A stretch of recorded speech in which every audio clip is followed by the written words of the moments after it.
guess this is session 2, and so for those of you who haven't met me yet, my name is Lise Ritter, natural therapist. I'm going to just share my screen, that might be helpful. And I came into this profession as my fourth profession, fourth, maybe fifth, as a result of my own struggles with my health. And I really did not want to, I wanted a quality of life as I got older. And I was seeing how so many people were getting sick quickly and on lots of medications. And I didn't want that to be me, because these days we all get old. We're all, wrong expression, we're all living longer, but the quality of that life can vary. And so I wanted to improve my health so that I could live a long, healthy life and do all the things that I still love doing. So I started to look at what I could do to change that. And a big part of that, I realized, became what I ate. I'm attempting to share my screen. There it is. I had, before I started this journey, I had several chronic conditions. I had very serious, I'm sorry, apparently I can't speak and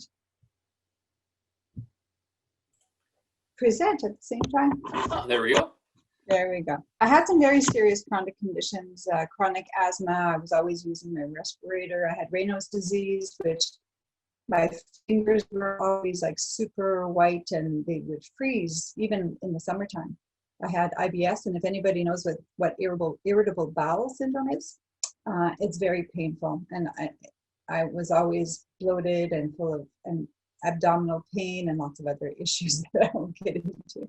I always had sinus infections due to a lot of allergies that I had, endometriosis, lactose intolerance, and many other things that I can't even think of now, but I was a mess. And I was only in my very early 30s. And I thought, wow, at this rate, I'm not going to do too well. So I really started to dive into what I could change naturally. And the first thing, of course, that I discovered when I went to see a naturopath was that I needed to change what I ate. I had no idea that what I was eating was affecting me so much. So I first needed to do some healing. I discovered that I had a very unhealthy gut, and I'm going to get into that next week. The importance of having a healthy gut really does determine how well we can absorb the nutrients that we're taking in turn, how it affects our brain and feeds our brain. And our brain is like the control center for our body. So if our gut doesn't work properly, our brain doesn't work properly, and our body, in turn, our organs and systems don't work properly. And how well that works is very much dependent on the food that we eat. It's such a simple principle, and we've made it so complicated. Our ancestors just ate off the earth, whatever they collected, and now we go to grocery stores and pick all these things off the shelves that are so loaded with toxins and poisons, but we don't realize it because the marketing tells us that buy this and it reduces your heart issues. This will reduce your diabetes. And it's all hogwash. It's all marketing. It's a food industry designed to make lots of money. They don't care about our health. So we need to care about our health. So that's me, not in a nutshell, I guess. So I did, by the way, reverse all of those conditions with food and some herbs, but primarily with food. So I no longer use Ventolin. I no longer have irritable bowel. I no longer have lactose intolerance. I no longer have endometriosis. There's all of the things that I mentioned and more are now gone, and continue to stay away. I am not on any forms of medication. I'll be turning 61 soon, which blows my mind because I still feel like I'm 30. So I'm doing something right, I guess. So what we're going to be talking about today is how to prepare meal plans I'm going to cover kind of some quick ways to make smoothies. A lot of this stuff is on your handouts. I'm going to just kind of elaborate a little bit on some stuff. Tips on maximizing your nutritious foods on a budget. So how do you eat well on a budget? Not so easy. I've noticed recently that my grocery bill has gone up, and you probably have it as well. So there's different ways of being able to still eat well when we're on a tight budget. And also for me, I need to keep things simple. I have a very busy life and I love food, so I want to eat healthy, tasty, nutritious food, but I also want it to be simple. So we'll be talking about some of that as well. And rotation of foods. You'll get a better understanding of what I mean by that in a few minutes. So I just want to very quickly review what we talked about last week, which was that we want primarily our diet to consist of these 3 macronutrients. Fat fuels our brain and our heart. Those are the 2 organs that need the most amount of fat and use the most amount of fat. And without the fat, our brain just does not function well. And of course, there's good fats and bad fats. And we did discuss that last week, so I'm not going to get too much into that, and I'll touch on that anyway through the session. But fats are key. They're really important. 30% of our calories should come from fat, and that sounds like a lot, but if you consider that things like a tablespoon of oil has 135 calories, or avocado has lots of calories, has fat.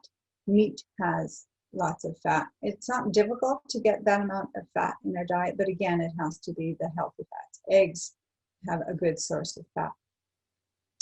Then we want moderate amounts of protein. A lot of people are just going crazy with protein, and we can get a lot of our protein from plants as well as animal. And I do encourage people to kind of shift more towards the plant-based proteins. Not that you necessarily want to eliminate animal protein if you do eat animal protein, but the red meats do tend to cause more inflammation, whereas the fish and the poultry, not so much.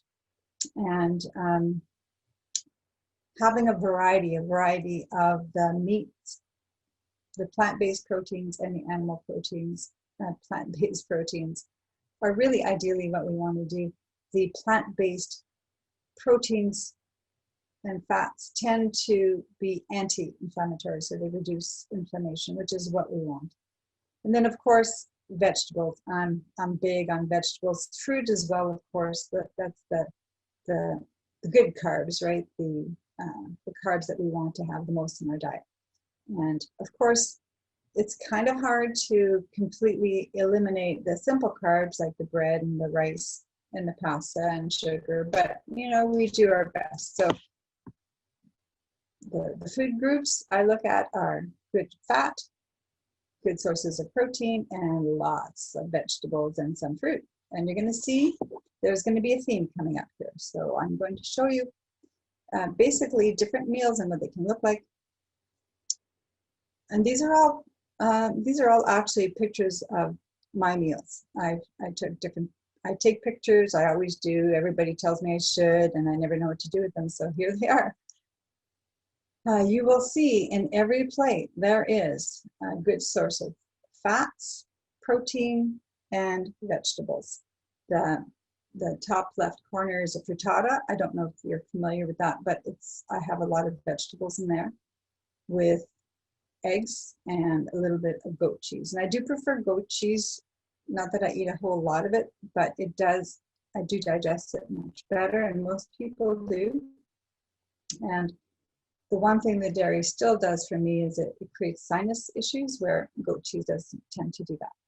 I have to the top right, there's just a big salad with some salmon. Bottom right is asparagus with some pasture-raised beef and a tomato sauce. I think I cooked that in a slow cooker. And on the left is a quinoa dish with the summer, so with nuts and seeds, and just quinoa is very high in protein as well. So that's where my fat is coming from, and my protein. And I'm going to just quickly flip through some other meals. You'll see that there's always lots of veggies, and I can make them interesting. Top left-hand side was more of a vegetarian day, and I have soybeans in there, which are high in protein. And then the following day, I had leftovers. So the following day, bottom right-hand corner, I had the leftovers with a piece of salmon.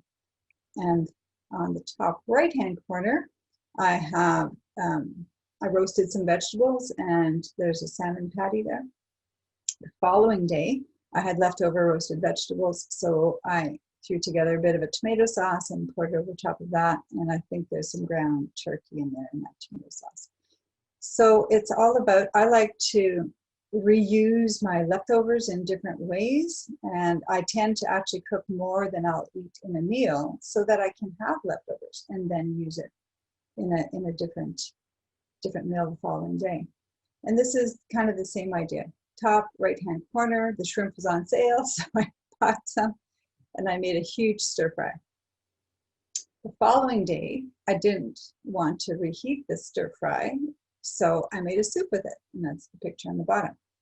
Any one of these meals, top left-hand corner is also a stir fry, and the bottom left-hand corner is quinoa with some shredded carrots and peas and some other vegetables I can't remember. A lot of the recipes I've started putting on my website, so if you want to have a look, you can do that. One of the handouts, if you have not had a chance to look at it, one of the handouts shows how to make stir fries, and it's very easily laid out. So it's different columns so that you can select what kind of fat you want to use, what kind of seasonings, protein, what kind of vegetables, and just little add-ons. So there's a whole bunch of instructions on how to do that, so you don't have to worry. If it's very useful for anyone who's new to cooking, and it's actually quite helpful for people who've been cooking for a long time, because we kind of get bored with what we're cooking, so it's nice to have some different ideas. Again, an omelet, we forget that eggs are a great source of protein and nutrition, and I know that we've been told in the past that eggs are bad for us. One day they're good, one day they're bad, but they are really good. However, not everybody can tolerate eggs, and you need to pay attention to what your body is telling you. So if eggs don't agree with you, then don't eat them. And I would say that about anything. I see clients on a regular basis who they're completely different. I don't endorse any one diet or any one way of eating for anyone, because no one's the same. We all have different biologies. We all process food differently. We all benefit or suffer from different foods. I had a client just last week. Coconut oil is not her friend. Let's just say that. So we substituted for something else.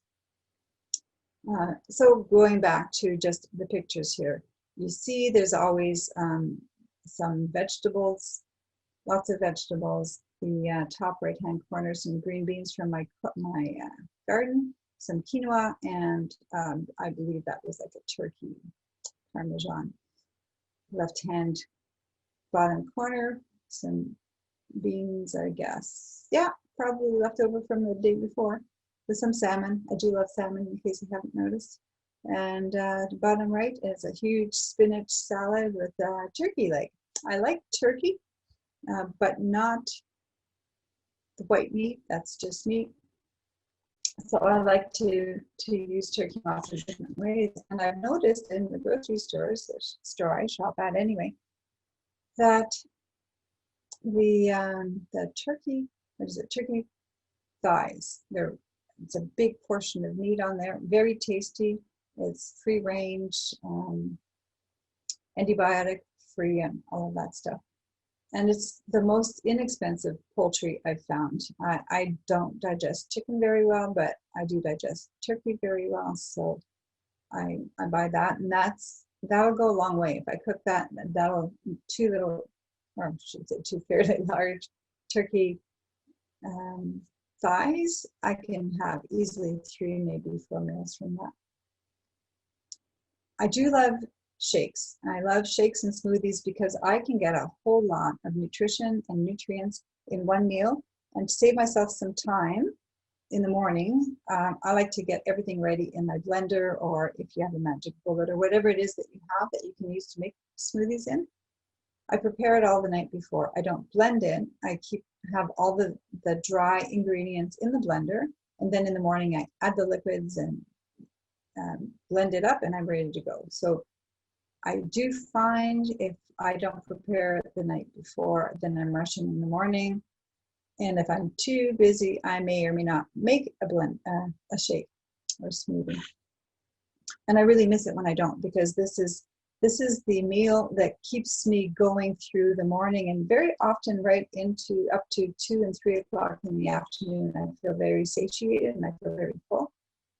And I have all of these are all great brain foods, and you can rotate and try different ingredients, and it makes wonderful shakes.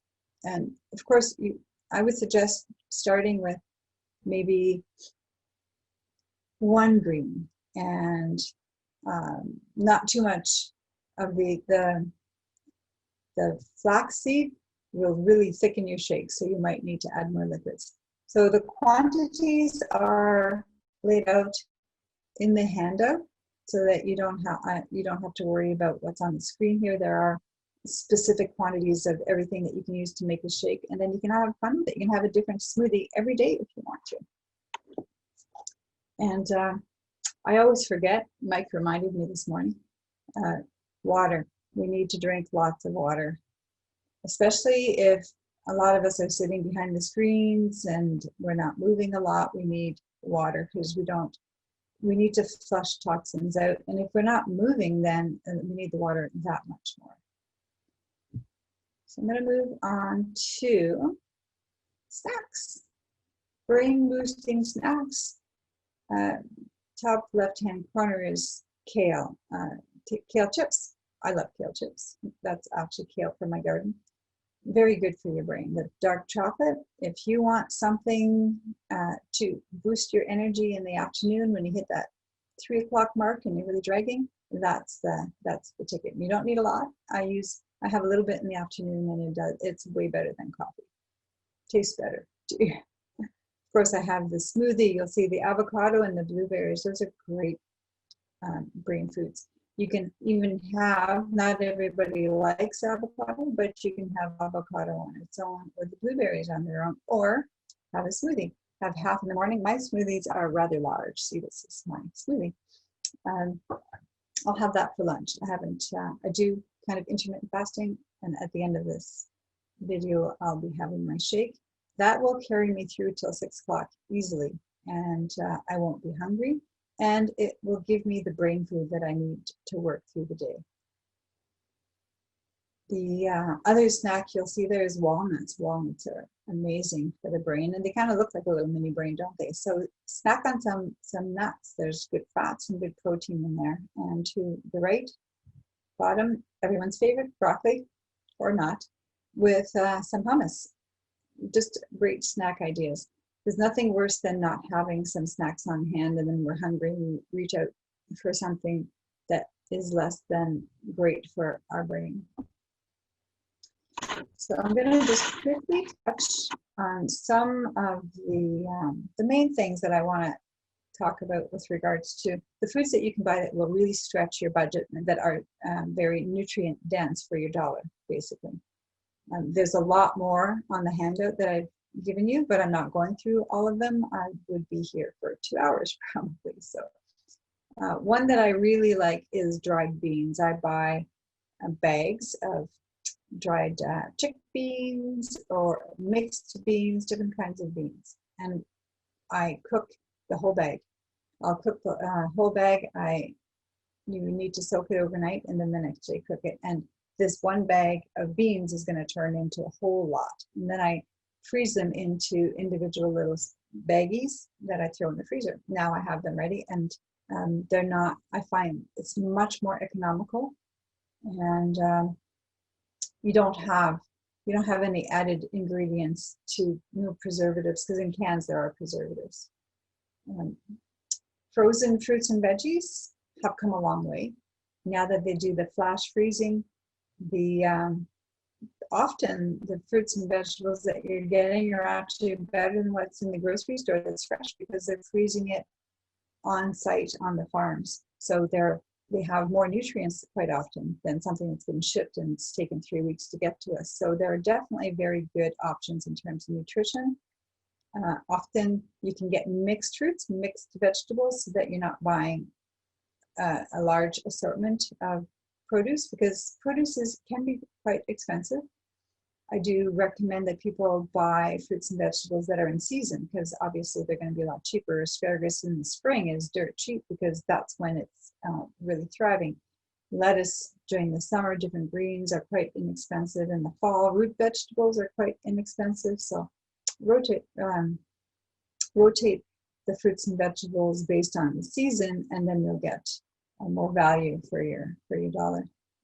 And like I said, buying mixed greens are, as opposed to buying a bunch of spinach and a bunch of kale and a bunch of Swiss chard, can be costly, and there's a pretty good chance you're going to waste some if you buy it that way. But if you buy mixed greens, which is quite common now, you can buy that for your smoothies and stir fries and soups and omelets and frittatas, and the list goes on. You can use the mixed greens for lots of things. And what I have done, and it works very well, I've experimented, is that if I buy a large quantity of mixed greens, if my greens in my garden aren't ready yet, and I'm kind of seeing that they're not going to do too well, they're gonna start going bad soon, I will actually stuff the mixed greens into a little Ziploc bag and throw it in the freezer, and then I'll use those for my smoothies, and it's fine. It works just as well in the smoothies.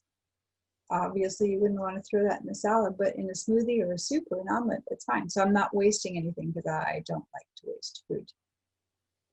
Rice and quinoa, brown rice and quinoa are excellent sources of protein, and they're quite filling, and they're great on their own as a side, or you can use them in soups, and you can use them with vegetables. Protein in quinoa, brown rice, and wild rice is not full protein.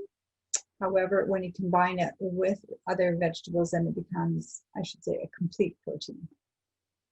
Eggs are a very inexpensive source of protein, as I mentioned, if you can tolerate eggs. Lentils are very much like dried beans. If you buy a lot of them, prepare them in advance. It's very inexpensive to buy a bag of dried beans. Prepare them the same way I was saying with the dried beans, and you have a good source of, again, that's also a very high source of protein and fiber. I know we all know about Quaker oats, the instant oats. Not particularly, they have good nutrition and fiber, but nothing compared to the wholesale oats. So if you can buy wholesale oats and prepare that, it takes a little bit longer, but you can make bigger batches, and it is delicious with yogurt or coconut milk with some fruit, nuts, and seeds. It's a very filling breakfast or snack if you're looking for a snack, or even a lunch.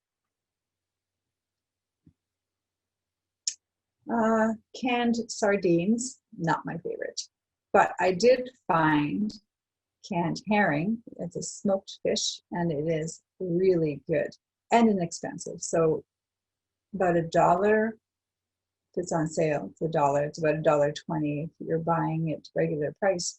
Is a good sized portion. It has lots of vitamin D in it, omega-3 oil, which is what we need for our brain, and a good source. I think it's about 17 grams of protein, so that's a good amount of protein in a little can.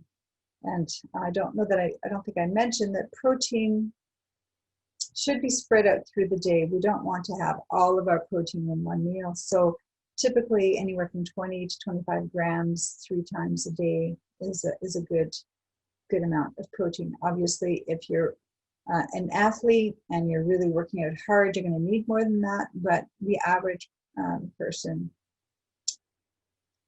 25 grams per meal is a good amount. I love leftovers personally. I know a lot of people don't like leftovers, but I do because I use it. I reuse them in soups or in frittatas or omelets, like I said earlier. I don't like to waste food, so I find ways of using my leftovers.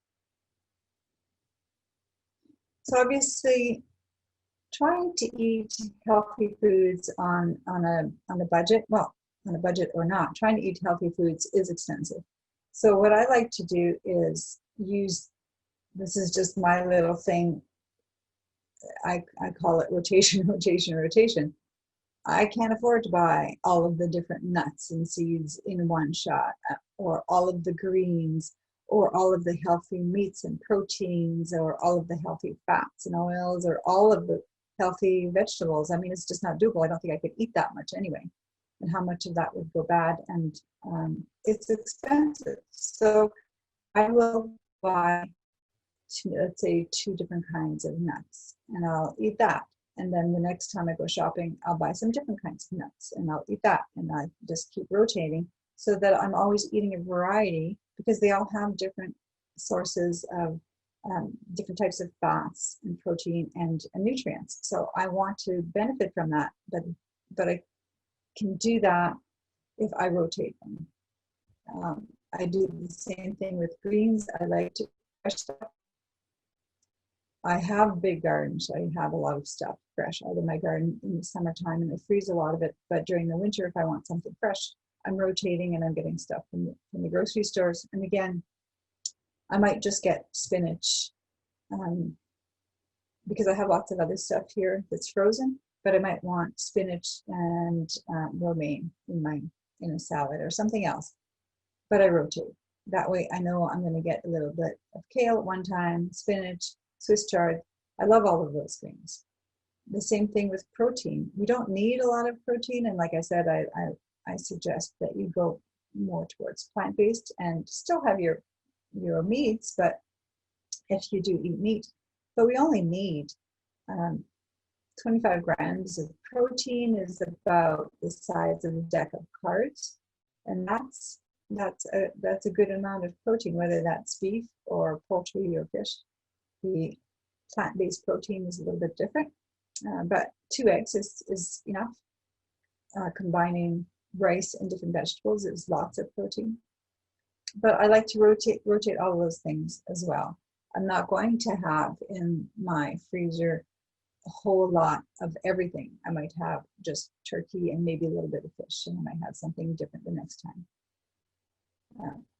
An expensive cost I find is the fats. We don't need a lot. Like I said, I probably consume about 2 to 3 tablespoons of some form of fat. I use avocado oil, coconut oil, olive oil for salads and salad dressings, and I use ghee, which I make with the butter that I buy. But what I've done is over time I rotate. So the one time I might buy avocado oil, and I'll use that for a bit. It's great for high temperatures, and it doesn't have a taste in the food.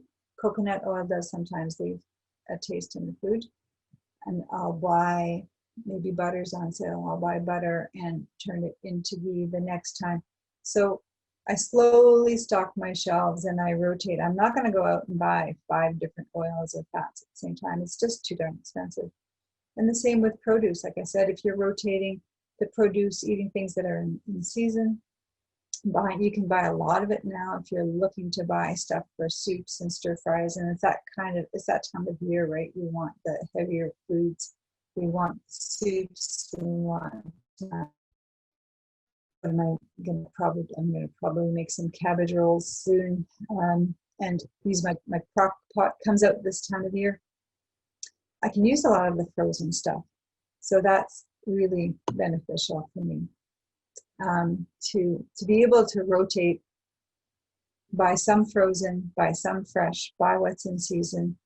And we do want to eat all of the different colors of the rainbow because there's different vitamins, nutrients, and everything. But how do you do that? Realistically, I don't think I can eat that much. So rotate, rotation, rotation, rotation. So this is a little quiz. I've often in the past, until I discovered this, I would have eggs in the fridge and not know, is this expiry date? Can I eat the eggs that are left in here or not? So I discovered that you could test your eggs. So so I don't know how many of you know which is the good egg that you want to eat and which one is the bad one. You can throw it in the chat and I'll find out later. But the egg that you want to chuck, not eat, is the one that's floating. So maybe that's how you can remember. You know, it's on its way out. The one that you want to keep is the one that's actually at the bottom of the glass. And sometimes when it is starting to go, but it's not, it's still edible, and maybe you're not sure, it'll stand up. The egg will no longer be laying flat, it'll be standing up. That means it's time to eat it soon, but it's still very edible. So I don't know how many of you in the past have thrown out your eggs when you were past the expiry date, but maybe you didn't have to. Maybe you could have saved those eggs if you had done this. And I've done this with even eggs that I bought at the farmer's market, which usually lasts a lot longer, and eggs at the grocery store, and it's ingenious. Wonderful. Lise, we've got about 8 minutes, just to let you know. What time is it now? 12:02. Perfect. Okay, because I'm just wrapping up. Thank you. Yeah, so I'm going to just very quickly touch on the handouts, and then we're done, really. I created something that would be very easy for people to make their own smoothies, their own salads, stir fries, and then soups, and what to do with some leftovers. So there's different columns. You pick from the columns, you put it together. There's instructions on how to make the meals. Very easy. I have a lot more information with regards to nutritious meals on a budget in here. I think it was like 3 pages, which obviously I couldn't go over here today. But there's lots of really good information and helpful tips on how to stretch the dollar and eat well. And the last one is just some different ingredients that you might want to start adding to your groceries when you're going shopping. Pick something up one time and something else the next. The great thing about a lot of these staples is that it's something that you're going to have in your cupboards, and you'll have more variety to choose from when you start cooking and preparing your meals. So that is the end of the presentation. So I am open to questions. I'll click share. So if anybody has any questions. That is awesome. So thank you so much, Lise. A lot of good info there, and those handouts are wonderful. So I'm looking forward to circulating those even more to students when they register. We do have one question, and I stepped out for a moment, so you might have answered it already in your presentation. But Lise R would like to know, the other Lise R, how do you make your ghee? Is it salted or unsalted butter do you use? I typically buy unsalted, because if I want it salted, then I'll do it myself and I'll use Himalayan salt, because I don't know what they've really used for salt. So I use the unsalted, and then that way I can salt different things the way that I want to the degree that I want to, because I do find it can be very salty. I've tried both and I prefer the unsalted.